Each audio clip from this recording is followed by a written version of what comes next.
না স্যার, কিন্তু কিন্তু বিরিয়ানি থাকলে। ওই মিয়া, কয়দিন আগে যে নিউজ করে নিয়ে গেলেন, কই কোথাও তো দেখলাম না।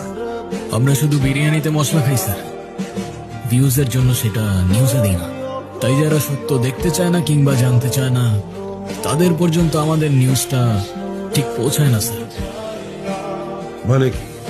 মানে ভাই বলতে চাইছে আমাদের নিউজের রিচটা একটু ডাউন স্যার। সুমিত ক্যামেরা। এই ওর বডিতে কি কি পাওয়া যায় দেখো, আর পোস্টমর্টমের ব্যবস্থা করো। কি হচ্ছে এই দেশের অবস্থা?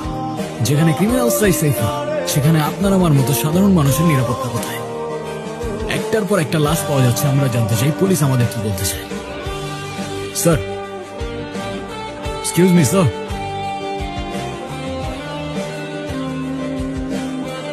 স্যার, একটার পর একটা মার্ডার হয়ে যাচ্ছে, আপনাদের ইনভেস্টিগেশনের ডিটেলস আমাদের জনতা জানতে চায়। আসলে কেসটা খুব কনফিডেন্সিয়াল, পাবলিকলি বলাটা খুব ডিফিকাল্ট। তারপরে আপনারা তো নাচুর বান্ধা, আপনাদের না বললেই তো নয়। আসলে যে মার্ডার হয়েছে সে জেল পালাতে আসামি।